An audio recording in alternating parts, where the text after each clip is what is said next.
ఉండదేట్రా యాదవ్ వల్లారా. పోనా బుక్ లో చూసిన దాన్నైనా తిన్నంగా చదువుతారా అంటే అది ఉండదు. ఏదో బాగా అటర్ ఫ్లాప్ అయిపోయిన తెలుగు సినిమాకి రివ్యూ చెప్పినట్టు చదువుతారు ఒక్కొక్కడును. ఇంకా తర్వాత 9 రాత్రుల పాటు నాకు ఎన్ని సినిమాలు చూపించాలో అన్ని సినిమాలు చూపిస్తారా.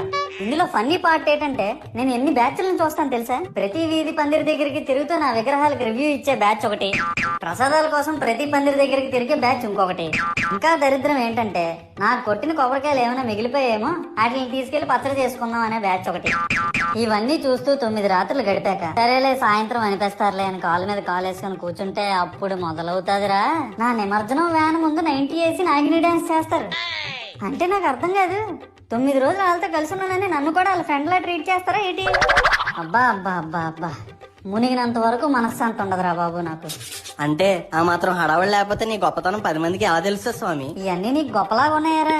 ఇప్పుడు 100-200 అడుగులు నా విగ్రహాన్ని తయారు చేస్తారు. నేను స్టడీగా నించుంటున్నాను కాబట్టి నాతో సెల్ఫీలు దిగుతున్నారు. అదే నేను రింగ్ రోడ్ లో నడిచాను అనుకో పరిస్థితిరా. చూడు మహేష్, పిడికిడంత పసుపు ముద్దలో నేనున్నానని భావించి మనస్ఫూర్తిగా దండం పెట్టుకో చాలు. ప్రతి సంవత్సరం పెరగాల్సిందే నా విగ్రహాల యొక్క పొడవు కాదు, మానవుని యొక్క బుద్ధి. నన్ను నమ్మి ముందడుగేయు, నిన్ను నమ్మిన వారిని వెనకడుగేయకుండా చూడు. జై బోలో గణేష్ మహారాజ్ కి జై. సర్లే గాని ముందు Download ShareChat.